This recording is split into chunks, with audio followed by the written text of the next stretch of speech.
What's up, everybody? How are we doing? That was weak. There's more than 3 of you in here. So hopefully you're doing good. Who is done with any type of schooling for summer? Anybody? Yeah, but other people have to work. So how many of you have like a summer off? Anybody got a summer off where you're going somewhere and you're just trying to travel in a little bit? There were like 3 of you. Man, I just want to say enjoy that a lot because that doesn't happen ever again. So welcome to adulthood. My name's John. I'm one of the pastors here, and it's been a few weeks since I've gotten to be with you guys, and I've had some different stuff happening. Last week, we were in West Virginia, which is where I grew up. That's a state, if you're not aware of that, but it's on the East Coast. It's where my family is, and so I have a brother and a sister. My brother lives in Nashville. My sister lives in Louisville, which I've been told to say Louisville right, you have to act like there are marbles in your mouth. So Louisville is how you say that. It's not Louisville. They will just laugh at you if you say it like that. But they're married now, and I'm married. I have 3 girls, a 13-year-old, 11-year-old, and a 7-year-old. Yeah, somebody said, oh my, you are correct. But my brother and my sister are married, which is also, it's weird because now they have kids. Like, it was okay. I'm the oldest, and so it was all right when I had kids. But when your younger brother has kids, it's kind of, what's going on with that? But when your really younger sister has children, that's just wild and weird and crazy. And so she has 2 girls. And this will tell you everything you need to know about my sister and what she likes. Her first child, her name is Gray, and her second child, her name is Sterling, which is another word for gray. Right? I mean, am I right? I mean, that right? Yeah? I mean, if you look it up, that's just, it means gray. And so that's my sister. If you go to her house, it's painted gray. It's just the way it is. But it was awesome spending some time with them in West Virginia over Memorial Day weekend. And so I got a chance to travel and do some stuff. But it's awesome to be back with you guys tonight. I hear the stories of what God's doing here and how he's just using you to kind of blow this up. And we're so incredibly excited about that. And so it was awesome. A couple weeks ago, we got to bring Brian Williams in as your new young adults director, and that was a great thing for us, and we're excited to have him here. And then Brian Howard leading that area as well, and so we're excited about that, and we're looking forward to the future. Next week is the official invitation to graduating seniors, and so just be aware that they are going to be among you. Some of them are already among you, but more of them are going to be among you next week, and I know you'll do a great job of welcoming them. So we're in this series, YA Loves, and we've been talking about all kinds of different things that YA loves. And tonight we're looking at how YA loves the gospel. YA loves the gospel. So I want to just take just a minute and kind of explain an overarching view of what the gospel is, and then we'll jump into some reasons why I think we love the gospel. So the gospel is basically this, that there is a God, that he is holy, and he is perfect. We just sang to him a few moments ago that he is holy, he is perfect, he is, believe it or not, he is other. Holy literally means other, separate, different than any of us. And so he's holy, he's perfect, and he created people, and he put us in the Garden of Eden. And we decided, because he gave us choice, in the middle of that we were going to choose wrong. We were going to sin. We were going to fall short of his mark of perfection. And when that happened, brokenness entered into the world. Our relationship with God was broken. Our relationship with people was broken. Our relationship with ourself was broken. Our relationship with the very earth that we live on was broken. And so in response to that, God sent Jesus, his son, to live a perfect life and to die a perfect death so that we can know God. So that we can know God. But it doesn't end there, because when we accept Christ as our Lord and as our Savior, he begins to make us new. And not only us, because the gospel is not just a personal thing, but it's also a collective thing. It matters not just to me, but it matters to all of us. And so not only is he making me new, he's making all things new. So that at a moment in the future, God will return and he will complete making all things new. And Revelation says that we saw the holy city Jerusalem descending from heaven, and a voice from heaven saying, I will be their God, they will be my people. Behold, I am making all things new. That's the gospel in a nutshell. God's holy. He made us. We screwed up. He sent Christ so that we can know him again, and he's working in and through us to make all things new, and one day we'll complete that, and we'll be together forever. It's the best love story ever written. So why does YA love the gospel? I think there's 4 things, and I want to give you those 4 things, and then I want to share a little bit of my story tonight, why I love the gospel, and then we'll continue to sing. The first reason that YA loves the gospel is freedom. Freedom. The gospel brings freedom. For many of us, when we think about the Christian life, we think about the Bible, the Holy Scriptures, sometimes we think of rules and laws and regulations and things that we can't do, things that we think are going to hold us back from what life should be like or would be fun to do. In the Old Testament, in ancient times, there was this thing called a well. They exist now, but we don't see them as much. But in ancient times, the well was the center of civilization. If you dug a well and you found water, you would start to build around that, because water was the source of life. And the further you went away from that well, the more things would die, the more things would be dead, the more brown the grass would get. And so people didn't stray too far from the well. And for many of us, we look at the gospel and we see fence lines instead of seeing a well. We see, how far can I go? How far is too far? Can I get close to this and maybe go over just a little bit and it might not damage me? We see these fence lines, black and white, when the gospel is more like a well. It's the source of life. And the closer that we get to it, the more life that we live. Jesus in John chapter 10 said, I have come so that they may have life and may have it abundantly. Abundant life. The gospel is freedom to live the way that God has designed us to live. It's the thing that brings the most joy. It's the thing that brings the most happiness. Living the way that the gospel shows us. It's like a well, not like a fence line. Second thing, so it brings freedom. The second thing is it brings mission. Why I love the gospel? Because it brings mission. It brings purpose to our life. Bigger than get a job, have a family, get 2 cars, whatever it might be, the American dream. It brings mission, it brings purpose. In Matthew 28, Jesus' last command to his disciples was, go and make more disciples. Go and make more disciples. And teach them to obey. Why? Because that's joy. That's what leads us to joy. It gives us mission. It gives us purpose. That mission is a temporary thing. You can only do it this side of heaven.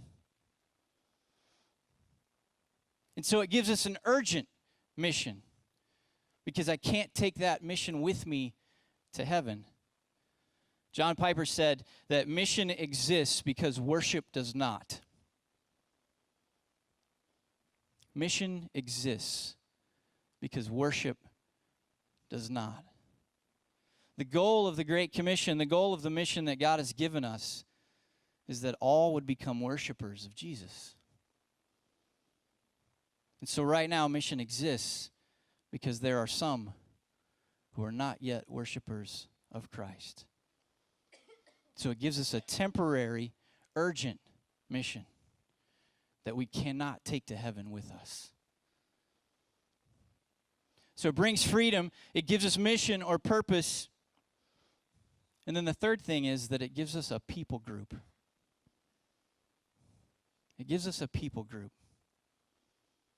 The gospel's not a singular thing. It doesn't just apply to us individually.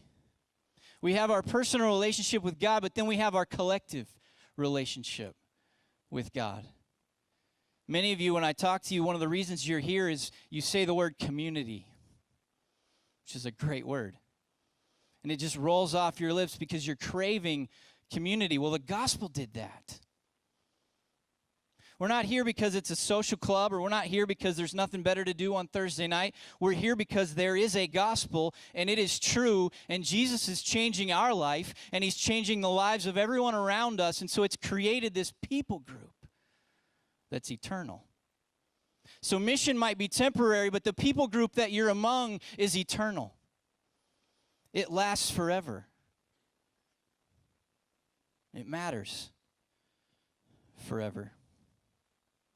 When you read in Acts 2 about the early church, and you read things like, and they gave of their possessions so that no one was in need, and you start to look deep into that, and you say, well, how can they do that? Because stuff matters, and I don't know that I could give my stuff away. You're seeing a people group that has been radically changed by the message of the gospel. And so what matters is that, not temporary stuff. So I'm willing to share. I'm willing to give. I'm willing to be vulnerable. Because we crave the people group we've been designed to be a part of. So it gives us freedom like a well. It gives us mission and purpose that's urgent and immediate. And it gives us a people group that lasts forever. And it gives us one more thing. And that's hope. It gives us hope. I grew up in West Virginia, believe it or not. I know you can tell by my accent. I grew up in small town USA. We actually had a Burger Queen. Legit, Burger Queen. We were not a big enough town to have a Burger King. So we had a Burger Queen. Same food, I think. I don't know. There was one stoplight in our town. There were two, cities is not the right word. They were towns. One was called Ravenswood, and one was called Ripley, and they both had high schools, and they were rivals. And they were about 3 stoplight towns. I lived in between them.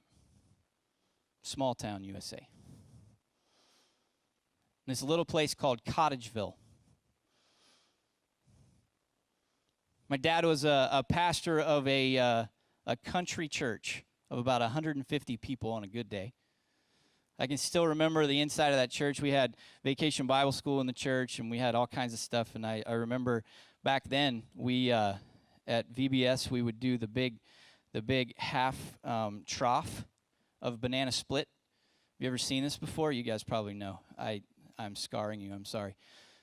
But literally, it was a pipe that was cut in half, and you just put ice cream and bananas in it all the way down, and the kids would just come with spoons, standing next to each other, and you're just eating right out of it. Okay? I'm alive. I'm right here. Okay? I did not die. We did that. I remember after VBS, we'd get dilly bars from Dairy Queen, which was awesome.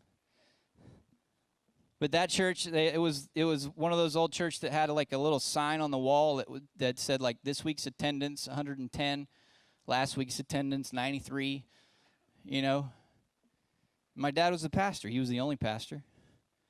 He led the singing and he preached every week.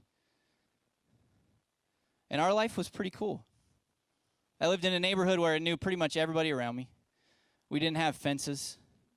And so I would just run morning to night, hanging out with my friends. Was in and out of every house in the neighborhood because we were all just family. And life was good. I remember when I was a kid, I started playing youth soccer in the county league, big competition. And my dad had a motorcycle, and I can still remember him driving me to and from practice.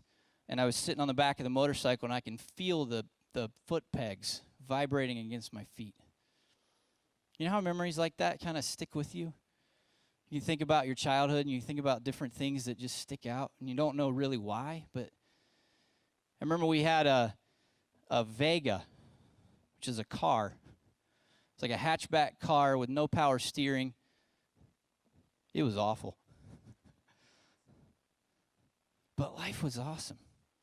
It was my mom and my dad, my brother and my sister. And in 5th grade, my dad got an offer from a church in Charleston, which is the big city. It's the capital of the state of West Virginia. He got an offer to be a youth pastor there. And I remember us talking about it as a family, and we were thinking, okay, is this something we want to do? And he thought it was a really, really good next step. And so we started driving. He took the job, and we started driving on Wednesday nights and on Sundays an hour and a half to get to church. We were trying to sell our house, which in the middle of nowhere is hard to do. But we started driving. I remember those drives. They were awesome. They were great. Our family crammed into this tiny little car. Didn't have navigation at that point. I remember stopping at a little convenience store, which was our treat on Wednesday night, and I would get a Verner's ginger ale. Have you ever had that? It's unbelievable, right? And so if you do it right, Verner's is you open it, and the bubbles will like make you cough because it's so strong. And so every Wednesday night, I would get a Verner's ginger ale, and I'd be like, you know. I'm not a druggie, I promise. But memories that stick out. My dad was probably my closest friend. He reffed my soccer games. He reffed my basketball games. I would go when he would ref the high school basketball games, and they'd let me play on the court at halftime. Drove me to and from practice. He was my best friend. He was my hero. Play ball in the backyard. And I still remember that night. It was in August, and we were still commuting, and we were getting ready to move to Charleston. We were getting ready to. Somebody was going to buy our house, and we were getting ready to move. And we were getting ready to start a new school that fall. And so things were pretty exciting, and my dad came in, and he was talking to my mom, and he said, my stomach's just not feeling right. It's not feeling right. Something's off. And so we went to the hospital. They went to the hospital. I stayed at home. Thought it was just, a stomach ache, and he'll be fine. A day later, he's still there, and they're not sure what's happening. 2 days later, he's still there, and they're still not sure what's happening. 3 days later, he'd had some tests done and all that stuff. And I remember I was standing in our house, and it was a split-level house. You know what I'm talking about? Like when you walk in the front door, there are stairs that go up and stairs that go down. So 2-story, split-level house. I remember I was standing on the top floor in this narrow hallway. I was wearing this, I don't know why I remember this, by the way, but I was wearing this shirt that we used to call half shirts because they were really cool back then. This was the 80s, guys, all right? And it's like literally like a half shirt. I mean, it was a clever name. But I'm wearing this half shirt and shorts because I was doing something, and it didn't have sleeves and all that stuff. I'm standing in this hallway, and my mom comes in. And she pulled my brother and my sister in, and she says, your dad has cancer. It's crazy how your mind remembers that moment, right? And some of you can go to a moment like that in your life. Maybe it's not the same word, but you have a memory. You can go to the time, and you can go to the place. And you can remember every detail. Because it's like time stopped. I was 11 years old, and just turned 11, and didn't really know a whole lot about the world. I lived in, again, small town USA, pre-internet. But I knew enough to know that wasn't good. That wasn't good. So my dad was in the hospital for another couple weeks, and then they decided they were going to move him to the bigger hospital in Charleston. And it was around the time that we were moving as a family. So we're moving, we're changing houses as a family, and my dad's in the hospital the whole time. And so we try to settle in where we're going to live, and my dad's just at the hospital, and school starts coming toward us, and the hospital decides that he needs to go to Duke University Medical Center in North Carolina because the type of cancer he had was not something they could deal with there. It was an aggressive type of cancer.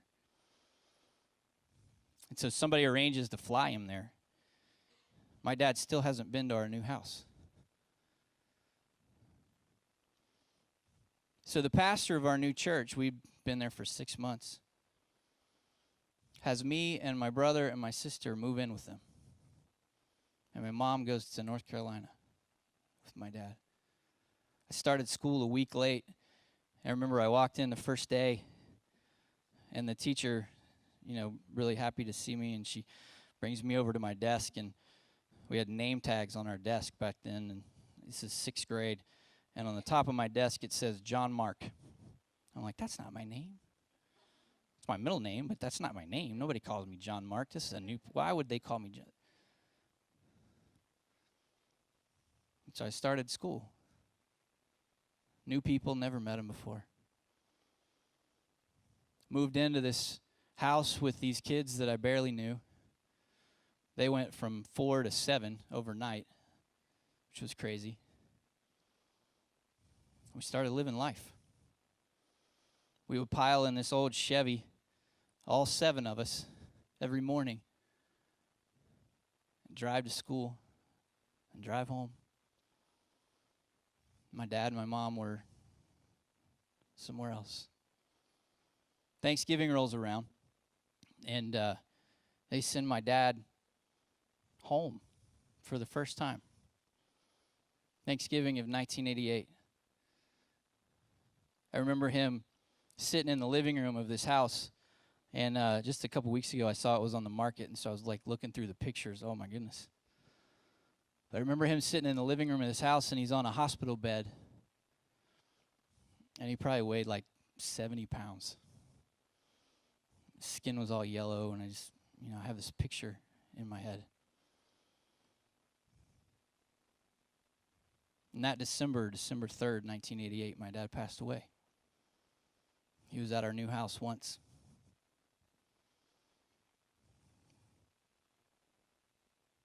You're never ready for that moment. That was 3 months. My life went from ideal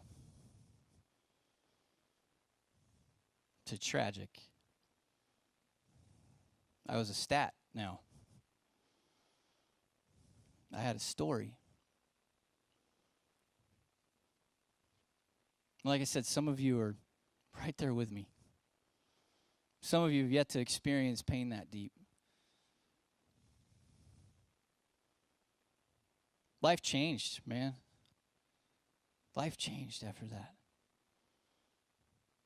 We kept living, obviously. My mom became a single mom overnight and started dealing with that. We started working our way through. She was a Christian school teacher, which I'm sure you're aware is a very high-paying job. Somehow we made it through.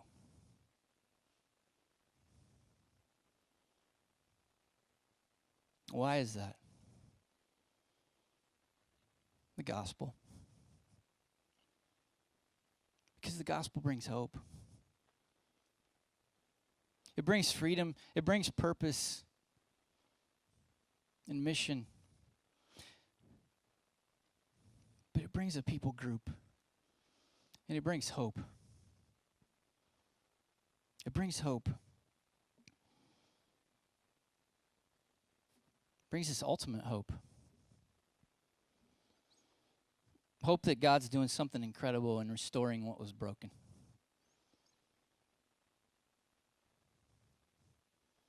Hope that that day is coming.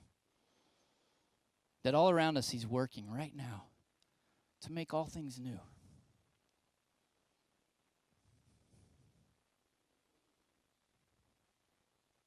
Hope that I don't have to just brave my way through that by myself and figure it out. So I can give myself to this temporary mission in this eternal people group in freedom.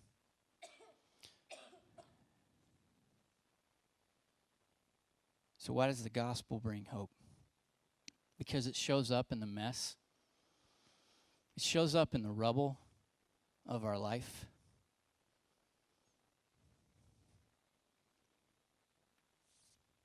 See, in the rubble of my life, the gospel showed up and it had names and it had faces.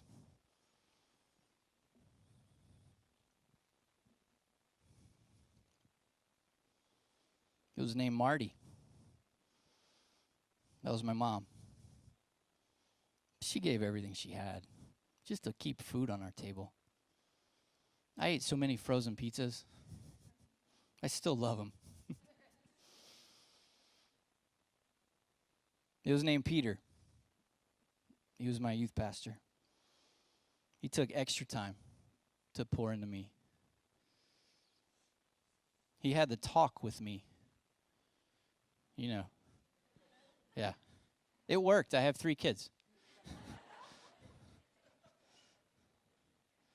It was named Stan. He was a friend.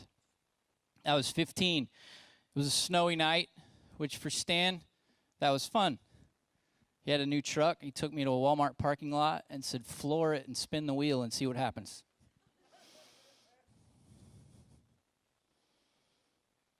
It was named Mike. He was an elder of our church. He gave me my first job. Taught me what it meant to work. It was named Kathleen, a friend who stayed through tough days and really hard conversations. It was named Lee, my stepdad. Came into my life in high school. Has been everything you want in a father since then. It was named Bob, a church member who made sure I could go to camp because I couldn't afford it. It was named Nancy, a landlord who let us rent a house. So many names, so many stories that God used to shape me into who I am today. It's that eternal people group, the names and faces of the gospel. YA loves the gospel because you are the living, breathing representation of the gospel to everyone in the world around you. And you have to show up in the rubble, in the mess, and press in without fear, but full of hope, built on perfect love that brings life everlasting. Let's pray. God,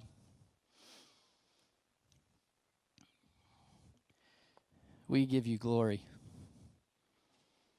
because you did that. You showed up in the mess of our life, and you stayed. No matter what we were dealing with, no matter how many times we've turned our back on you, no matter how many times we said, I got something better, you stayed. In the midst of the joy, in the midst of the happiness, in the midst of the pain, in the midst of the suffering, you're present, you're with us, you're here.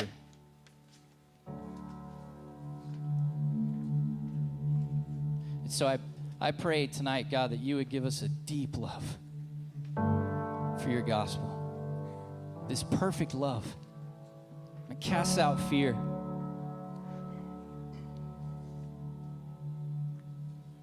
And you would give us the power, you would give us the strength, you would give us the awareness. You would give us the opportunities to press in to the lives of those around us. You would build this people group, this eternal people group based on your grace and on your love and on your mercy. and that you would draw us to yourself, and that you would draw us to each other. And you would shape us, and you would mold us more into the image of Christ.